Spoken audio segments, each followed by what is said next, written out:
salam dan bahagia. Perkenalkan, saya Yafet Bani SPD, calon guru penggerak angkatan 11. Pada kesempatan ini saya bersama-sama dengan Ibu Maya Rambuhuli SPD sebagai guru bahasa Indonesia di SMP Kristen Lebakung. Selamat siang Ibu. Selamat siang Pak Yafet. Apa kabarnya hari ini? Luar biasa baik. Ya. Pada hari ini kita akan lakukan percakapan praobservasi Bu, sebelum melakukan pembelajaran nantinya di dalam kelas atau supervisi kelas. Adapun tujuan dilakukan supervisi kelas atau observasi kelas untuk mengevaluasi atau mengetahui sejauh mana jalannya pembelajaran dalam kelas. Pada saat ini kita akan melakukan percakapan praobservasi sebagai persiapan awal Ibu sebelum melakukan kegiatan pembelajaran dalam kelas.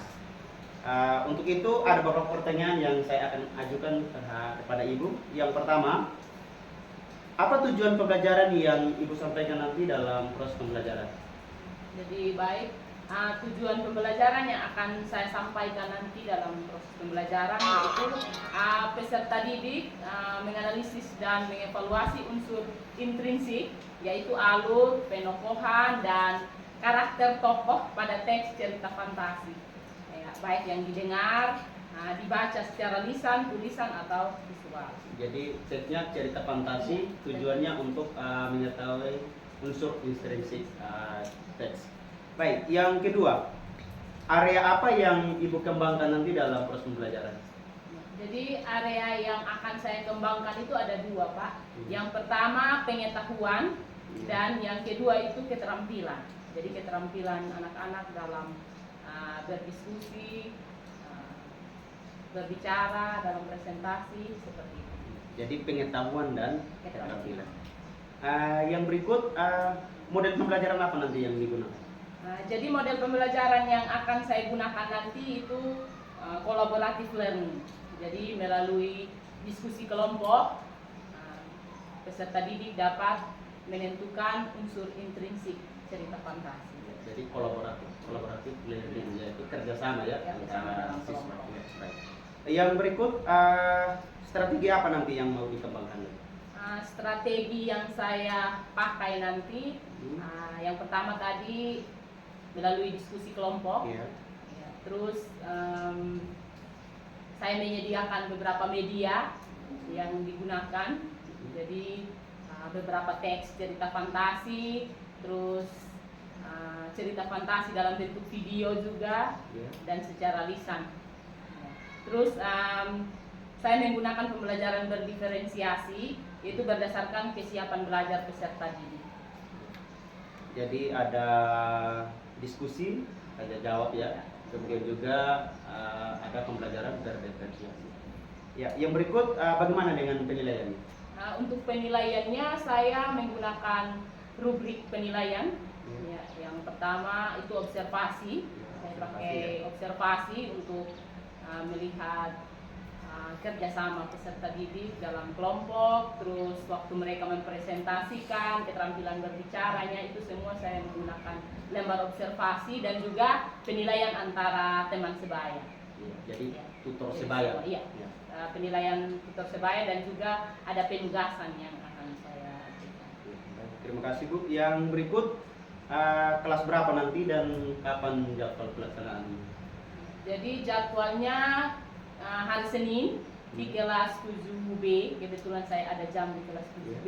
7B ya. Ya, di jam G567.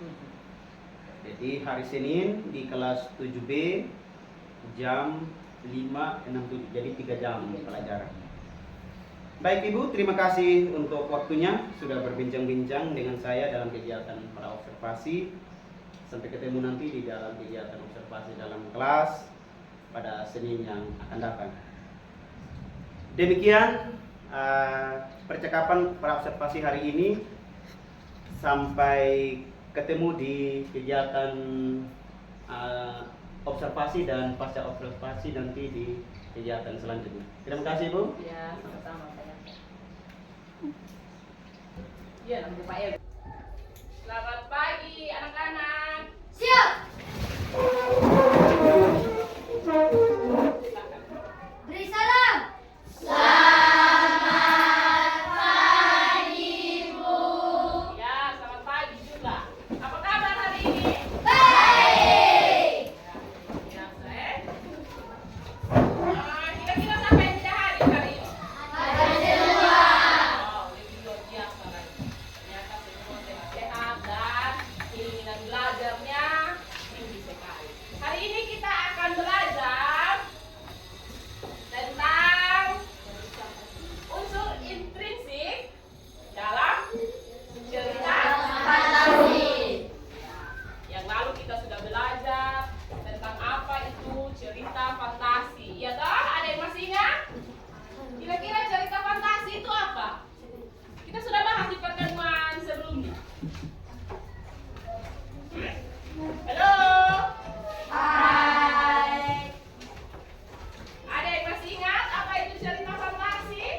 unsur intrinsik.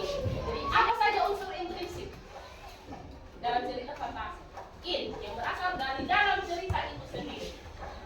Ada yang tahu? Ada yang tahu? Tidak ada yang tahu? Ya, sebentar kalau kita belajar sama-sama. Kita sudah lanjutkan. Unsur intrinsik, ya ini. Unsur intrinsik itu adalah unsur pembangun dari dalam cerita itu sendiri. Jadi unsur dalam bahasa sastra tadi ada dua. Yang pertama intrinsik dan ya.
Identifikasilah unsur intrinsik dalam cerita tersebut.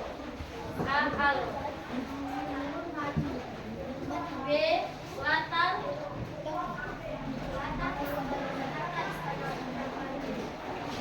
C. Tokoh.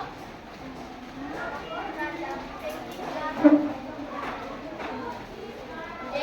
Penokoh atau karakter tokoh.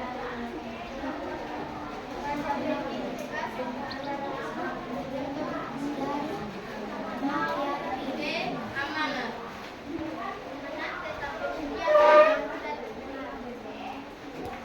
Ya, itu dari kelompok.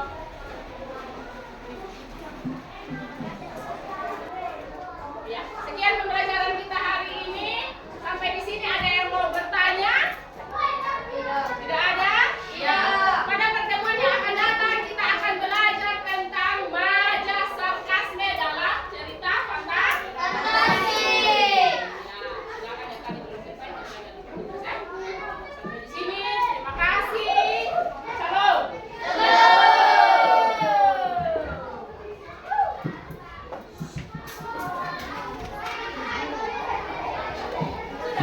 Salam dan bahagia. Kembali lagi bersama saya Yafet Bani SPD, calon guru penggerak angkatan 11. Pada kesempatan ini saya bersama-sama dengan Ibu Ademaya Rambuguli SPD sebagai guru bahasa Indonesia yang saya sudah supervisi dalam kelas, dan Ibu pengajar praktik Ibu Lina Rambuguli SPD.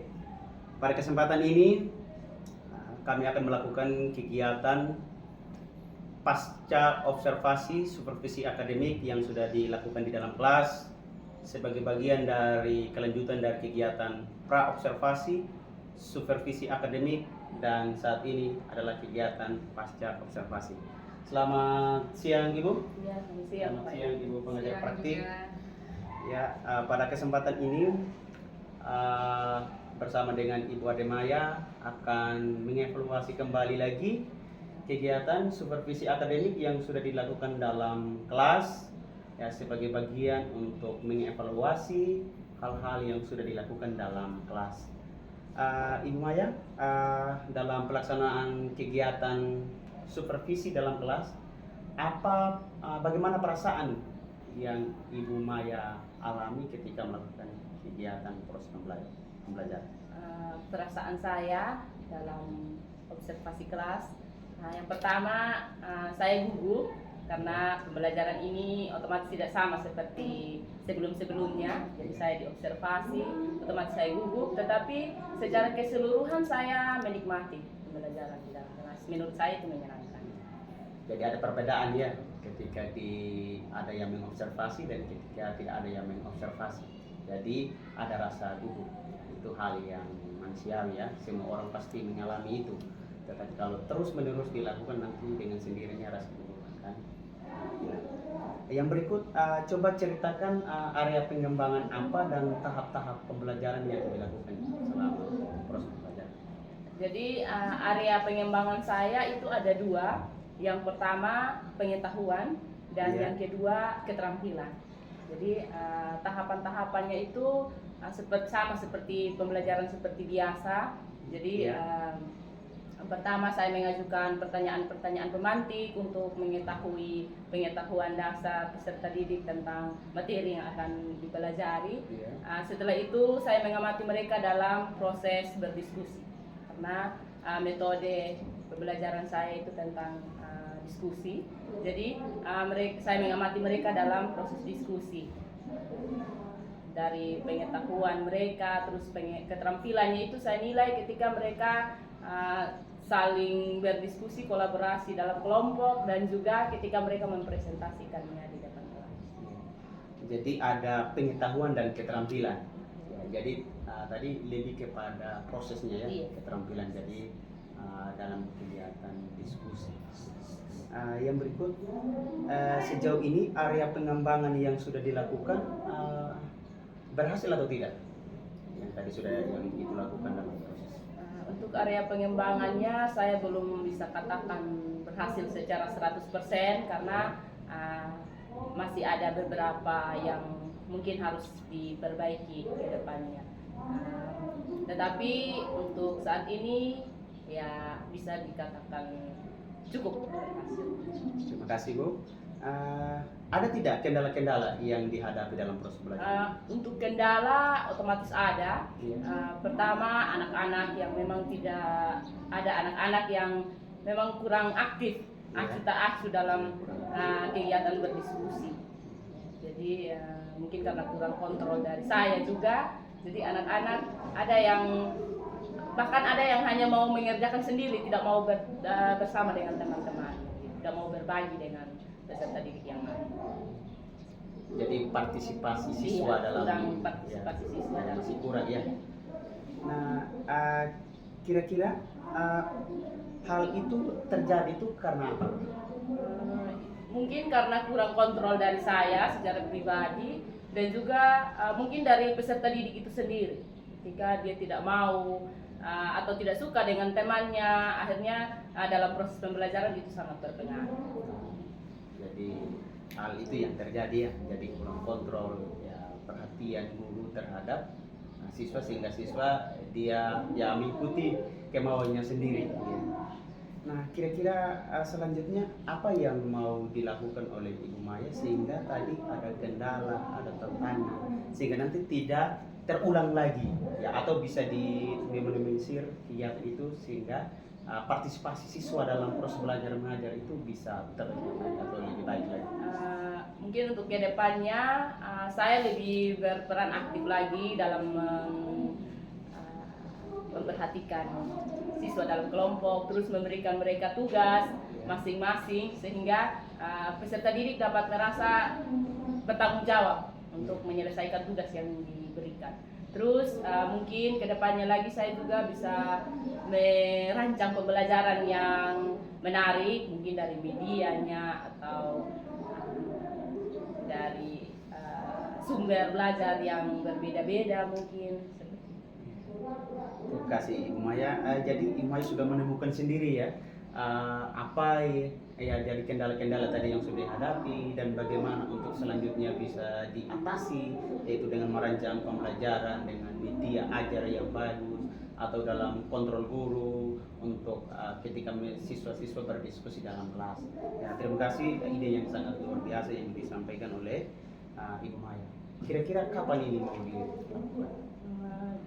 Untuk kedepannya saya berusaha dalam setiap proses pembelajaran saya bisa selalu terapkan. Jadi tidak saja merancang pembelajaran yang untuk mencapai tujuan pembelajaran, tetapi bisa menciptakan pembelajaran yang bermakna dan dapat dipahami oleh peserta didik. Luar biasa sekali ya. Ya, hanya bagaimana Ibu Maya menciptakan pembelajaran yang bermakna atau berpihak kepada peserta didik. Ya, terima kasih Ibu Maya. Ide dan gagasan yang luar biasa. Ibu Maya sudah menemukan sendiri cara untuk bagaimana mengaktifkan peserta didik. Ya, tentu dalam proses pembelajaran kendala itu pasti ada, tapi bagaimana Ibu Maya berusaha untuk mengatasi hal itu sehingga di dalam pembelajaran berikutnya tidak seperti itu lagi. Terima kasih Ibu Maya ya untuk kegiatan pasca observasinya hari ini. Dan selanjutnya saya berikan kesempatan kepada Ibu pengajar praktik untuk memberikan penguatan terhadap kegiatan pasca coaching. Baik, terima kasih Pak Yafet, terima kasih juga untuk Ibu Maya. Dalam proses coachingnya saya melihat tadi sudah sangat luar biasa. Jadi untuk keterampilan coachingnya sudah dilakukan dengan baik oleh calon guru penggerak kepada rekan sejawat. Jadi harapan kami dari sebagai pengajar praktek sekiranya tidak hanya ke Ibu Maya, tetapi nanti terus dilakukan juga kepada rekan-rekan sejawat yang lainnya untuk bagaimana meningkatkan proses pembelajaran yang lebih menyenangkan, lebih menarik lagi untuk di kelas, dan lebih bagaimana tentang kita mengajar dan dengan menggunakan banyak-banyak media yang kita manfaatkan sehingga anak-anak juga tidak hanya mereka mengerti tentang guru berceramah, tapi kita bisa desain proses pembelajarannya lebih menantang, lebih menarik, dan membuat peserta didik juga lebih nyaman, bahagia saat mereka belajar di kelas.